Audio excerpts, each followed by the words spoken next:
Good afternoon, and thanks for joining us for Ethanol Producer Magazine's 2015 Editorial Outlook. This is Tom Bryan, Editor-in-Chief of the publication that many people succinctly refer to as EPM, or Ethanol Producer. If you're just getting to know our brand, Ethanol Producer Magazine is now in its 20th year.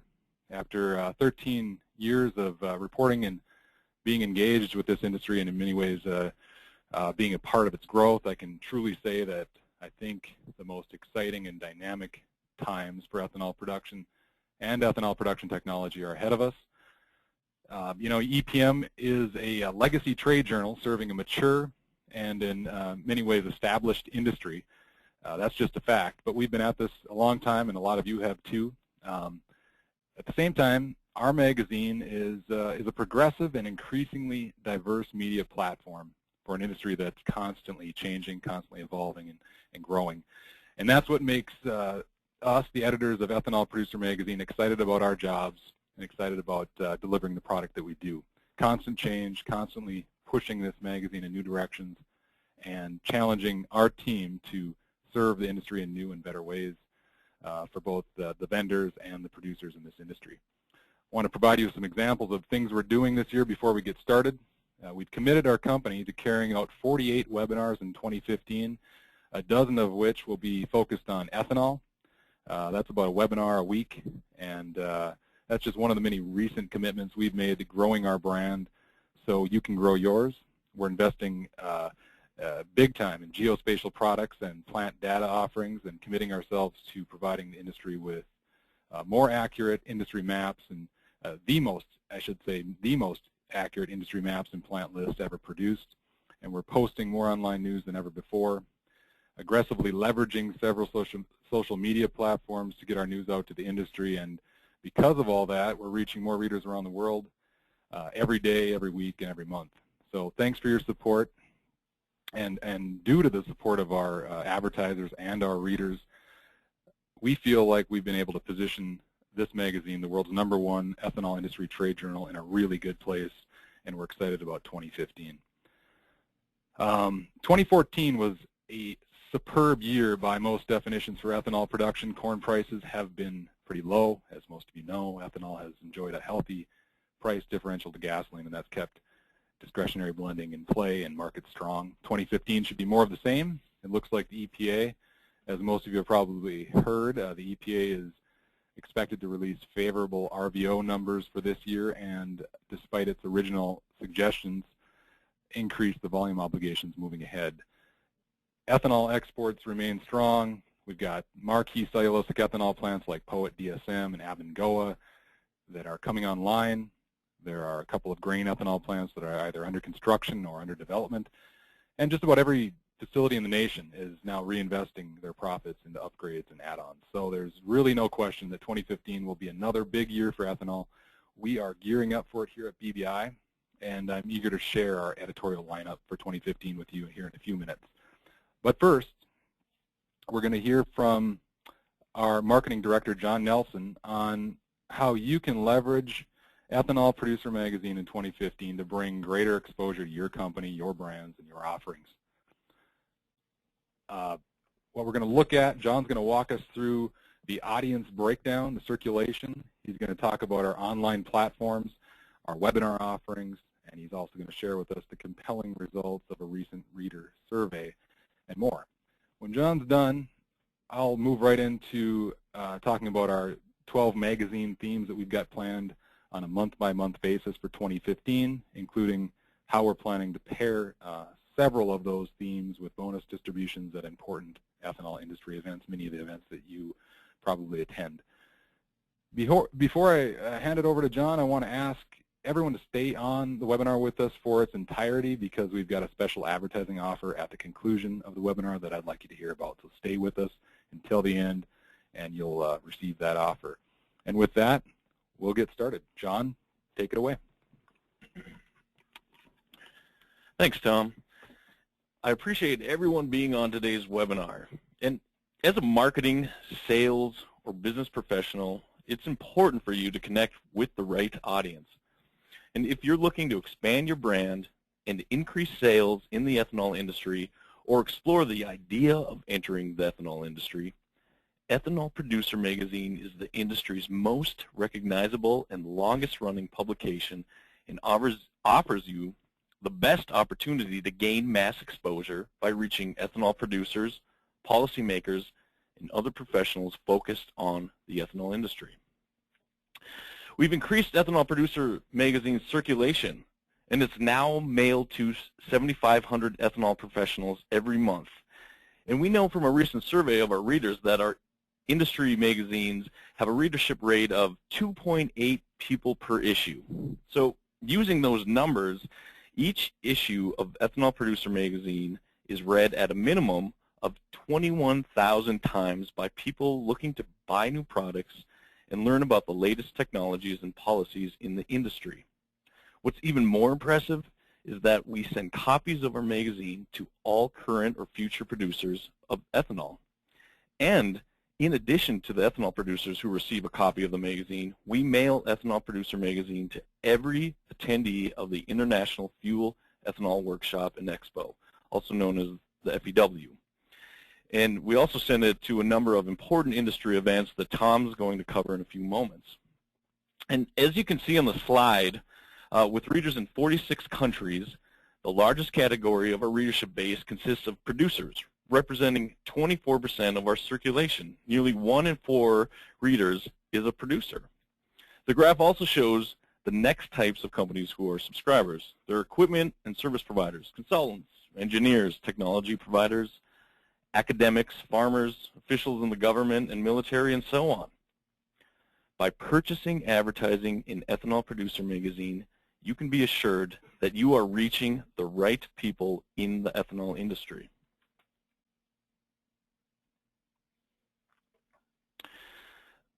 Ethanol Producer Magazine's web presence continues to grow through the use of our ongoing original stories being posted to the website, search engine optimization strategies, new content from maps, blogs, and the ethanol industry directory.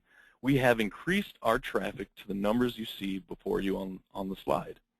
I also want to note that these numbers are based on Google Analytics from July 2013 to July 2014.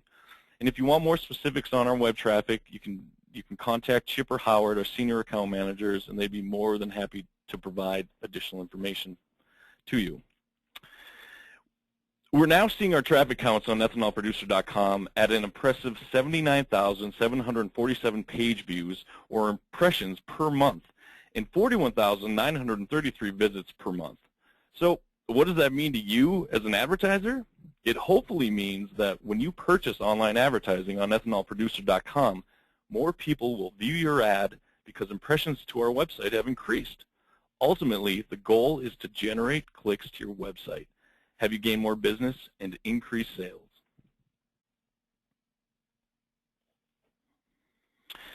We have visitors on our website from around the globe, as the graphic shows.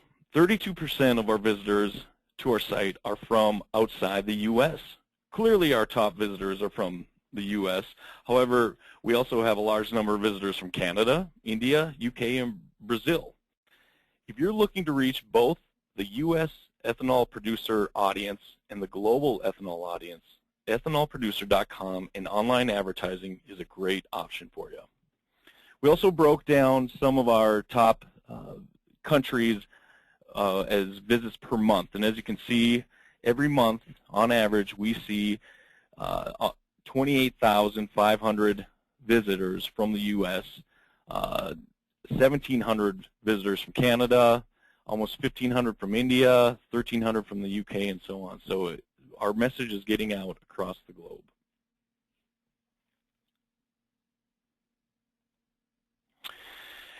So this slide shows our social network, and you're probably wondering, why are you showing me this? But the reason we're showing you this is we want to make sure you fully understand that we work hard on increasing our social networks, and we want to make sure our Twitter account is large, our Facebook likes is a high number, and so on. And what we do is we take every story, every original story that's produced in ethanolproducer.com, and we tweet it or we posted on our Facebook page, and our audience on those social networks then see that page or see that link, click on it, and come back to ethanolproducer.com. And what that means to you is we are driving people back to our website where they will hopefully see your ad and click on it.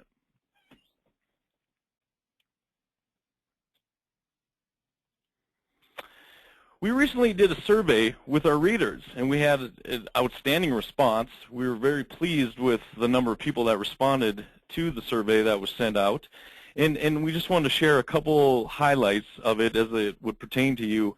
And what we found out is almost every issue of Ethanol Producer Magazine, every reader reads it for 53 minutes. That's nearly an hour they sit in front of Ethanol Producer Magazine.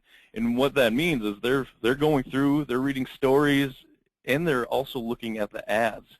And we know our total readers per copy, based on what they're telling us and what they're saying, what our averages are, each copy is read 2.8 times.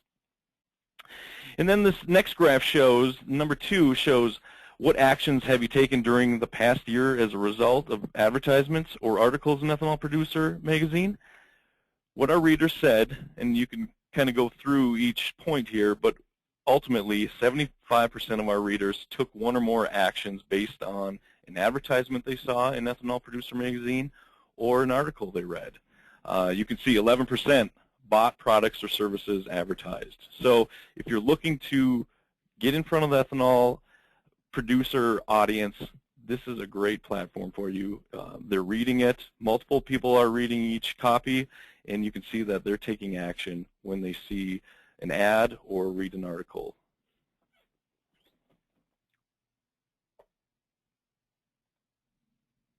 Here's some comments that came out of the survey. I'll let you can kind of scan through them, but just a couple right off the top. It keeps me in touch with new innovations and what others are doing to improve their process and operations. Another one, the magazine, along with the ads, keeps me current as to the products, events, developments in the ethanol market. So again, this is the place people go to learn about the ethanol industry. And again, 1 out of 4 readers is a producer, and our pass-along rate is 2.8 per issue. So if you have an advertisement in Ethanol Producer Magazine, you're getting to the right audience. Sponsorships for Ethanol Producer Magazine's webinar series are a new advertising option for companies this year that are looking to engage a specific audience for 90 minutes at a time. Attendance for these webinars has been strong because these events are content-driven and provide valuable information to the attendees provided from our industry expert panelists. As a sponsor, you'll have your logo with URL listed on all of the emails that are sent out promoting the webinar, and that comes to roughly 150,000. You'll also be posted on the registration page on Ethanol Producer Magazine's website, online advertisements, weekly e-newsletter ads, and our on-demand webinar section of Ethanol Producer Magazine. Since the launch of our webinar series at BBI, we have had nearly 9,000 professionals register and have averaged roughly 250 people per webinar. Without a doubt, because we've done so many of these, we are confident that this is one of the best ways you can identify companies and people interested in a specific topic within the ethanol industry. And most importantly, in addition to all the promotional benefits I listed, as the main sponsor of our webinars, we physically give you the contact information of all the attendees and registrants of the webinar, email included. And you can kind of see examples of everything we're talking about on this slide. And at the bottom you can see there's an Excel spreadsheet. That is how we package and deliver the contacts to you as a sponsor. And if you're interested in more information about our webinars, again, please contact Howard or Chip at our office. They'd be more than happy to go through this with you. And I guess, Tom, do you have any more thoughts on our webinars and the content you and your team have assembled? Thanks, John. Yeah, as I said earlier, we are committed to doing a webinar every month for Ethanol Producer Magazine. So we're going to have webinars that are synced up with our monthly themes each month. That's our goal. And if you're looking to sponsor any of these webinars, keep in mind that the earlier that you get involved, the earlier that you contact BBI, contact your sales representative, the earlier our editors can start working with you on developing the type of webinar that you're envisioning and that fits the bill for us. We need these webinars to be right for our listeners and for our readers, but we're certainly willing to work with sponsors to mold the right type of production for you. So contact us early and get involved early and lock into those themes sooner rather than later. I wanted to mention that, and this is actually an example from our biodiesel brand, but we had just a tremendous thing happen with one of our biodiesel webinars. We put on a webinar that had an entire panel, and one of the panelists was a sponsor, and I'm not going to name the company, but the sponsor of and participant in this webinar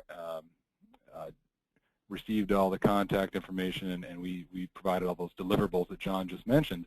But above and beyond that, they were thrilled with the result, because after the webinar, they actually put out a press release. They were flooded with, in their words, flooded with phone calls and inquiries about their technology from all over the world. Whether flooded meant 100 phone calls or 10, I'm not sure. But nevertheless, they received a great deal of inquiries about their technology, and they felt like the platform was perfect for them. And I think they achieved that because they didn't necessarily come in and say, we're going to sponsor this thing and we're going to run the show. They came in and they sponsored it and they participated in the webinar, and they then worked with our Biodiesel Magazine editor, Ron Cutterbaugh, to set up a panel that was objective and that put together a really strong, broad message that was good for the audience. So I think that's why it was effective for them, and I think that's why they got the result, and that's what I hope for Ethanol Producer Magazine here in 2015. I'm going to get started with our monthly rundown. I'm going to move fast because we've committed to trying to get this thing done in about a half hour. The slide that you'll be seeing now on the screen is an example of one of our contents pages from Ethanol Producer Magazine, slightly redesigned for a webinar format here. I wanted to show this slide to give you an idea of when we say theme or editorial focus, typically we really mean it. We follow through with completing that theme. And here's an example from earlier this year where our theme was cellulosic and advanced ethanol. We've always got to make tough decisions on story selections, but you'll see those top 4 pictures on the contents page. We did a broad piece called Early Risers on America's first big cellulosic ethanol plants. That's the POET DSM. I believe that may be the picture of the Abengoa plant there, but we did a story on POET, DSM, Abengoa, and DuPont all starting up here in 2014, heading into 2015. Good piece. 3 other stories were all related to cellulosic ethanol in some way, and that's the kind of thing we do every month, is we try to provide a picture or a snapshot of what's happening in certain realms within the industry, and in that month of the cellulosic ethanol. So that's why I wanted to show that slide. In addition to that, this is a good way of illustrating, if you look at the columnists for our magazine, one of the things we're very proud about here at BBI is that we have good relationships with all of the ethanol industry trade associations, and they all contribute to our magazine. We've got columns from every month from Bob Deneen at the Renewable Fuels Association, Tom Bias at Growth Energy, and over at the American Coalition for Ethanol, we have Ron Lamberty and Bryan Jennings, who rotate for us, and they do a wonderful job as well. So we're really happy to have columns coming from those 3 ethanol industry associations each and every month. And in addition to that, we are happy to announce that starting now, we've got a rotating international column that is shared by EPIR, the Ethanol Association over in Europe, as well as UNICA, the Brazilian ethanol group. The Canadian Renewable Fuels Association is also in the mix, and as is the Global Renewable Fuels Association. So those 4 entities will be sharing a column. They've actually already started sharing a column, and that will run into 2015. So we're very, very thrilled with our involvement from all the associations, both domestically and abroad. We'll take a look here at the next slide. We'll be jumping right into our editorial lineup. Before we get into January, I want to go ahead and lay down a quick challenge for all the listeners on the call today. We rely heavily on the input of producers to make our stories what they are, but we also rely perhaps even more heavily on the input of all of you, of the vendors, service providers, technology providers in the industry. So I want to challenge everyone on the call today to contact us. Contact me or contact our senior editor, Suzanne Redka-Schill, who is also serves as our contributions editor for Ethanol Producer Magazine. Contact Sue, contact Holly Jessen, our managing editor, any one of us, and let us know if you've got story ideas for this 2015 editorial calendar. It could be a contribution that someone within your company writes, or it could be a piece that maybe you have an idea for a story that you think we should write. But whatever it be, give us a call or send us an email. You know where to find us, and get involved. I just challenge everyone to take advantage of that opportunity, because we are looking for story ideas, and we're looking to really fulfill the goals with this editorial calendar that we're going to lay out here now. I wanted to say also that we met with a group of editorial advisors this year at the Fuel Ethanol Workshop, the FEW, and a lot of these ideas came from that meeting. So we're happy with that involvement, and we're glad to say that we think we've got a better editorial calendar as a result. And it's funny because meeting with 12 ethanol industry personnel at the FEW and getting their input on our lineup didn't make the lineup more complicated or more complex. It actually simplified things. They told us to focus on the core issues that plants deal with. They told us to focus on the core positions within a plant, and just kind of have a nuts and bolts attitude towards towards each month's theme. And that's what we've done. You'll see now the first theme, the first issue of the year is January, of course, is lab management. And we went with the lab management theme in January because we felt that the issues that plants face really are all related to what happens in the lab. As we've all heard, quality assurance programs within on-site fuel ethanol plants are the primary and most immediate feedback for monitoring plant efficiencies. And so each plant is only as good as its lab. And as one plant manager told us last year, he said, quote, "We view the lab as the third leg of the operational stool, the other two being maintenance and production. All three are a necessity to have a functional operation. If one is missing or broken, you will fall." What happens in ethanol plants lab is absolutely critical. We've got a long history of covering lab issues and doing lab stories. Last year we published a really good piece that I believe Fibro Ethanol Performance Group provided to us. So there you go. There's an example of a contribution that worked out really well. They did a story about their round-robin program that allows plants to anonymously monitor the quality of their own HPLC results and benchmark those results against other plants. So that's the kind of piece that we're talking about. Those types of stories are good fits for our themes. And as we've done in the past, we're going to probably use this opportunity to dig into lab data integrity and the importance of quality control. You'll see this in this mock-up cover here. We've got a picture of a woman named Courtney Trask, who is the lab manager at Corn Plus. And speaking of vendor involvement, Courtney said last year when we did this story, maybe it was a year and a half ago, she said, "Our vendors have been extremely helpful in sorting out which information is most important to keep an eye on, as well as what the numbers should look like at each hour. They've been able to quickly analyze our data when our plant is struggling. Our HPLC rep has also been a huge help with assisting me in understanding our HPLC software to ensure we're getting accurate numbers. I also use my vendors when our plant is experiencing something that I haven't seen before. Their knowledge is vast because they work on so many plants."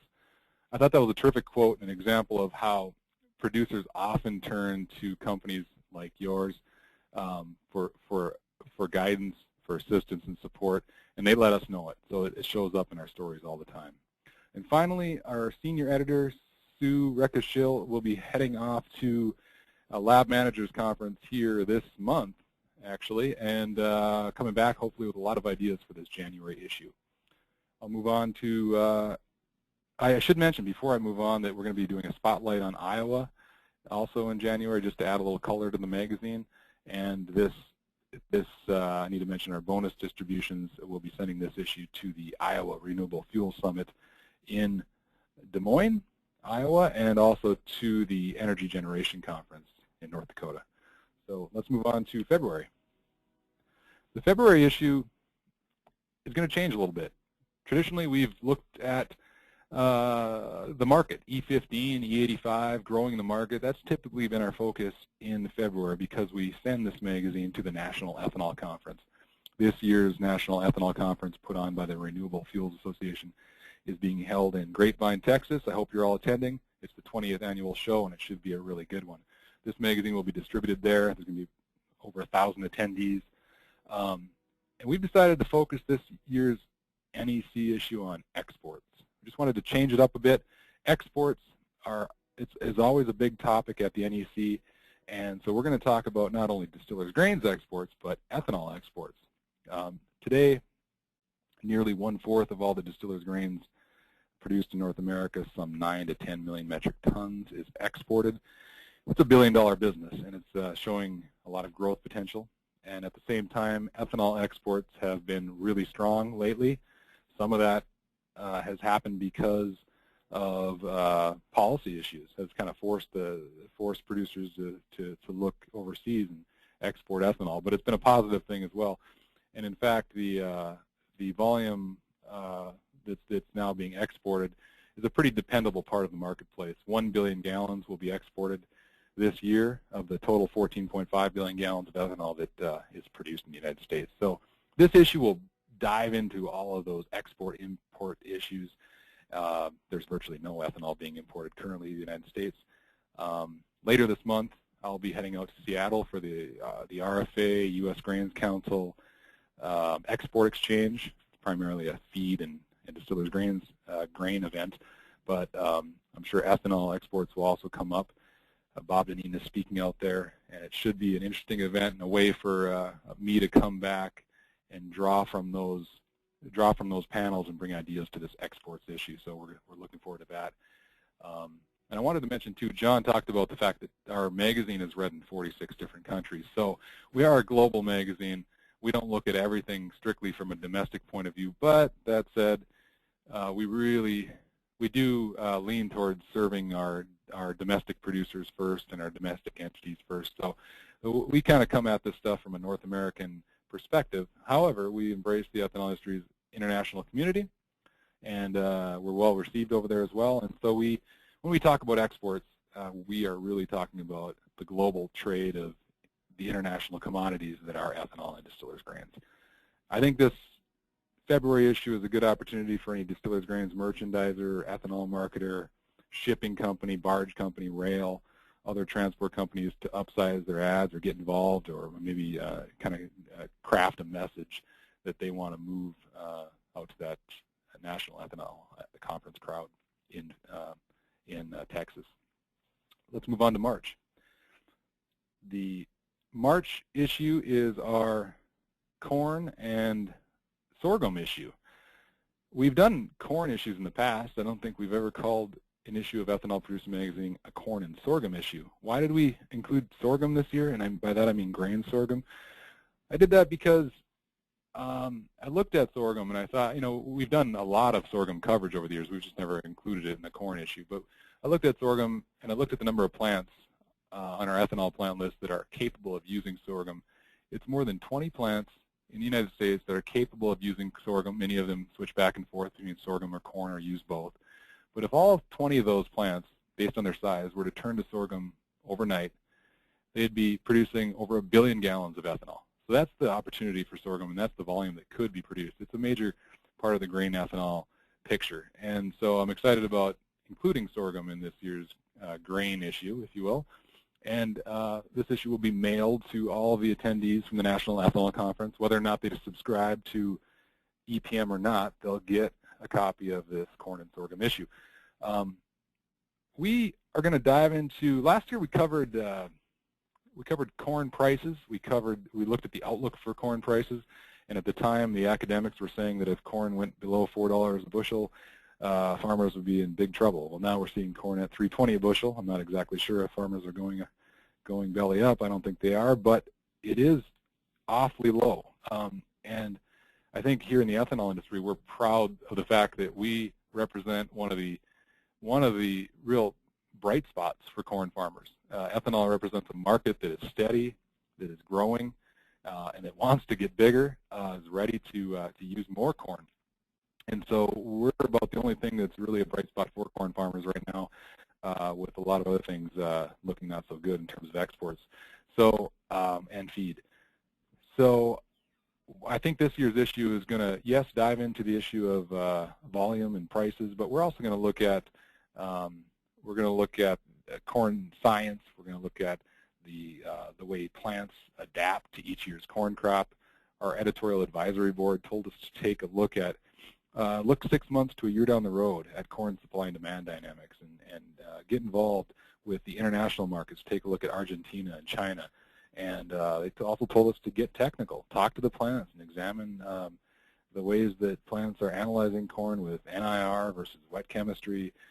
Take a look at corn quality issues, look at how plants adapt their settings and change their hammer mill amps, and really specific stuff in terms of adapting to each year's corn crop. And again, we probably will take a look too at corn technology traits, maybe dive into the Enogen corn issue, and look at that opportunity as well. We've done that in the past, but I think it's such a big deal that we'll probably return to that topic on an annual basis.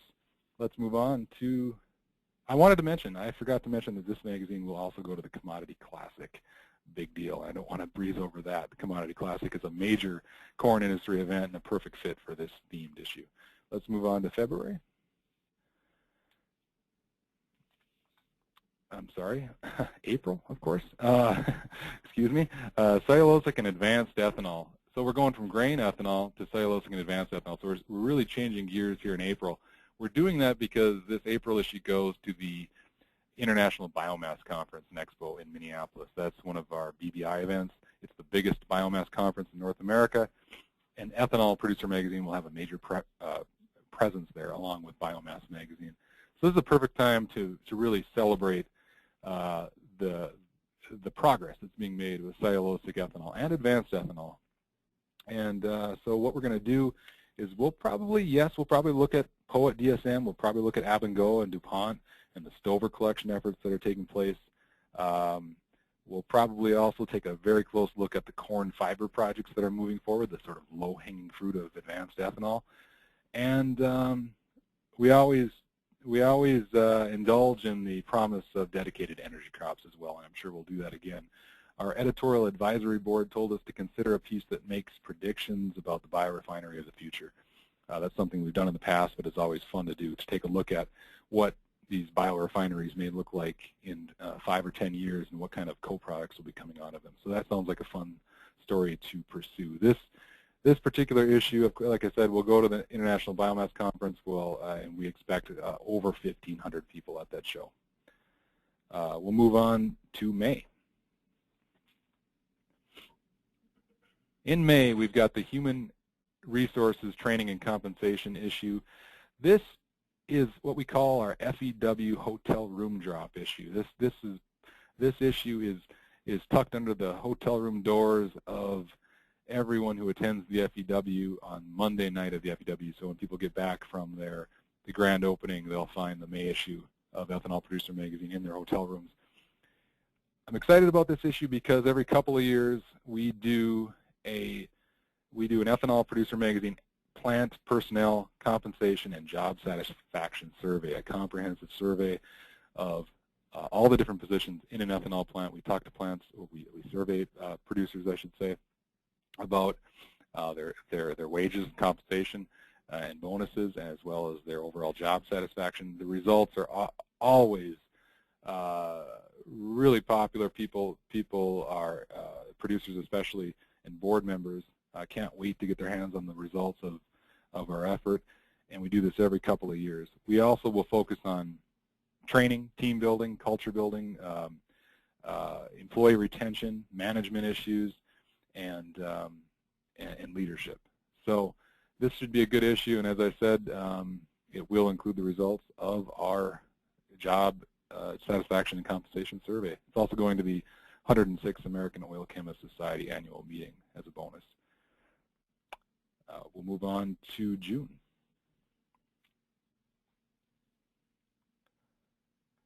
June is the issue that's actually distributed at the FEW, at the Fuel Ethanol Workshop.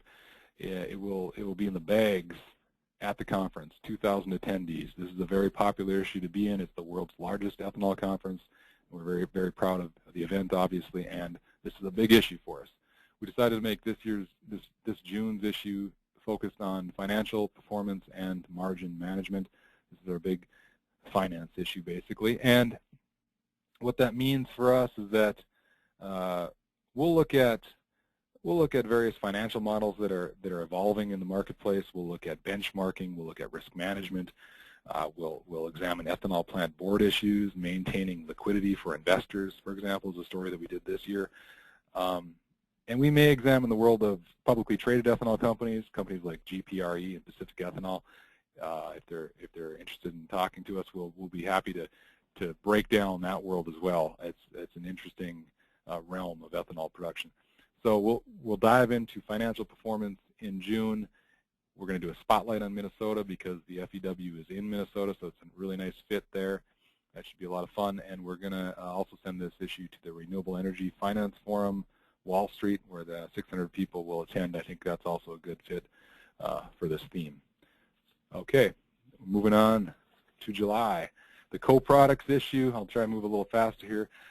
Co-products, always very interesting, and we've covered corn oil quite a bit in the past. We'll probably cover it again.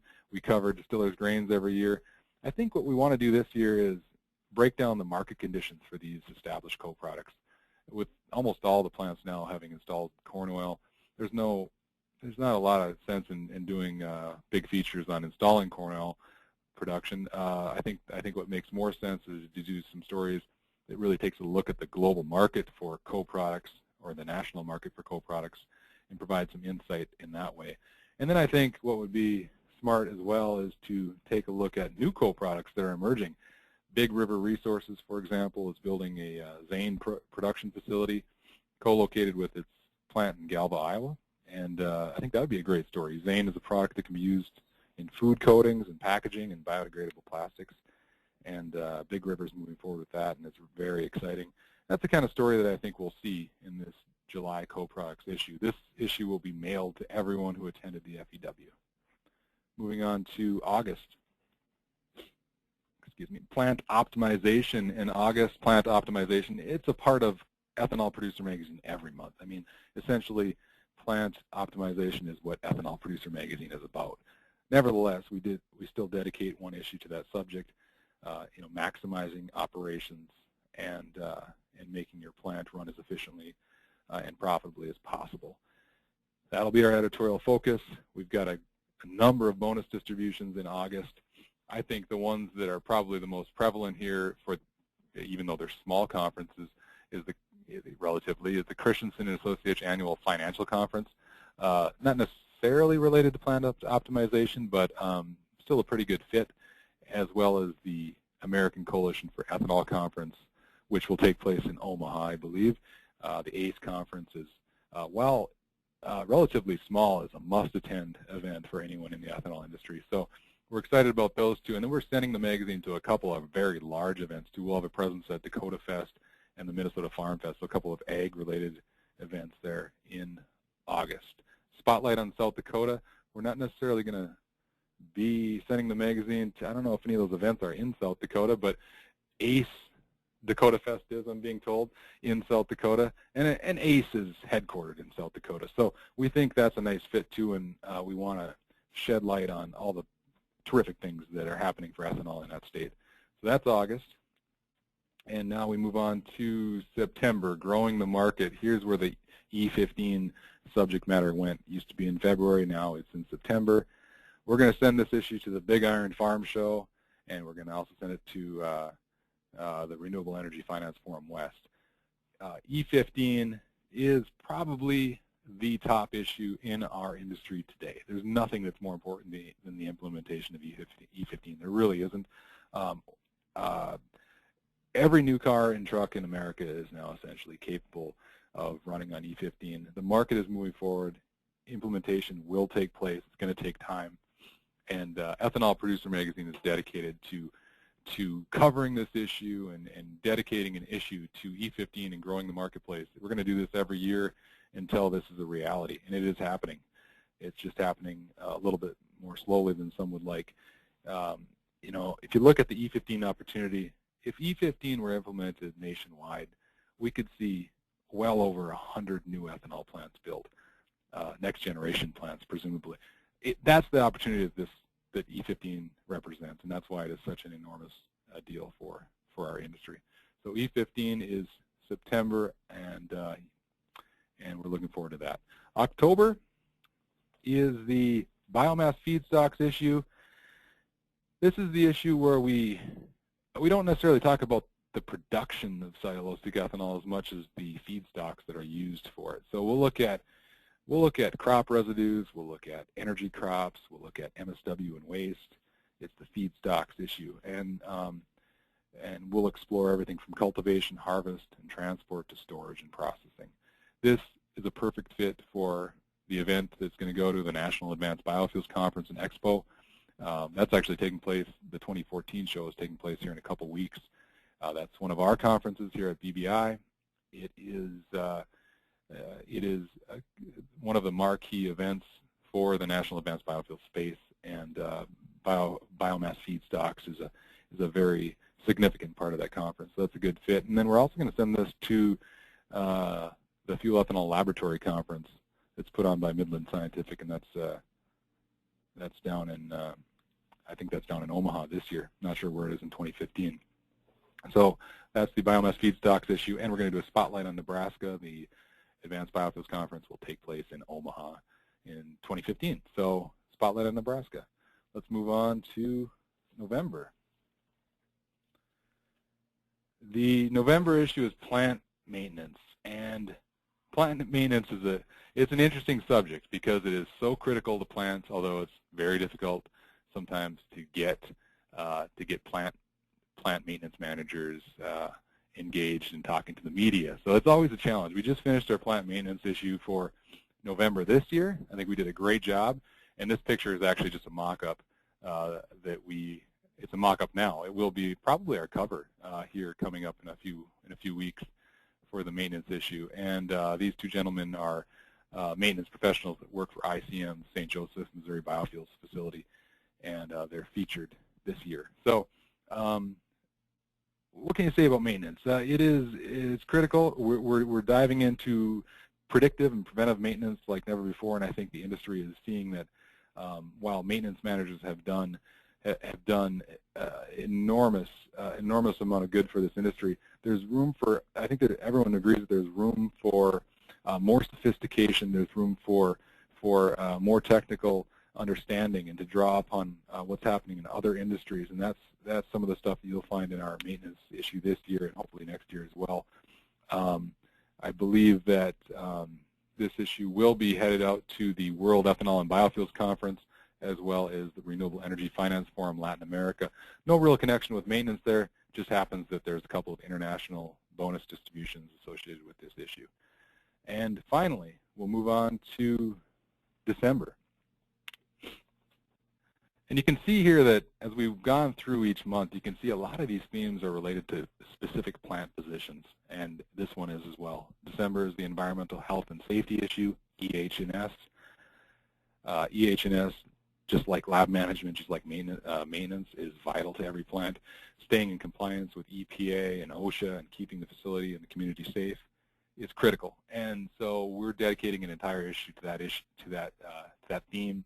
And our editorial advisors, when we met with them at the FEW, they were adamant that we keep EH&S in the editorial lineup in 2015, and that's what we're going to do. We're going to talk about probably air and water issues, emissions and leak detection, maybe permitting, state regulatory issues. I believe that there was several state issues that we were asked to dig into, and a whole lot more. So EH&S will close out the year in December, and that issue will be sent up to the Canadian Renewable Fuels Summit in Toronto. And actually, I just realized that the Canadian Renewable Fuels Summit actually changed its name, and I want to mention that. It's now being called the Canadian Bioeconomy Conference. But that issue will be sent up to that event, and also will be sent to Renewable Energy World conference and expo at PowerGen. I think that's a very good fit because of compliance issues that the ethanol industry is dealing with. There's some parallels that are dealt with in the power industry as well. So I think that's a good fit there as well. So that's our editorial lineup for the year. That's how we're going to close out the year. And I want to mention that our sponsor for today's webinar is the International Fuel Ethanol Workshop and Expo taking place this June in Minneapolis. If you have any questions about the editorial lineup, give me a call, send me an email, contact either Holly Jessen or Suzanne Ricashil, our editors, and we'd be glad to talk to you and get you involved with any issue you're interested in. Finally, I want to mention some of the upcoming webinars and events that we have coming up. We've got a webinar tomorrow taking place at 2 p.m. Central Time, Rail Moving Forward, Risk Management and 111 Tank Car Issues. This is a webinar that we put together that has attracted an audience from both the ethanol industry and the oil and gas industry, the Bakken.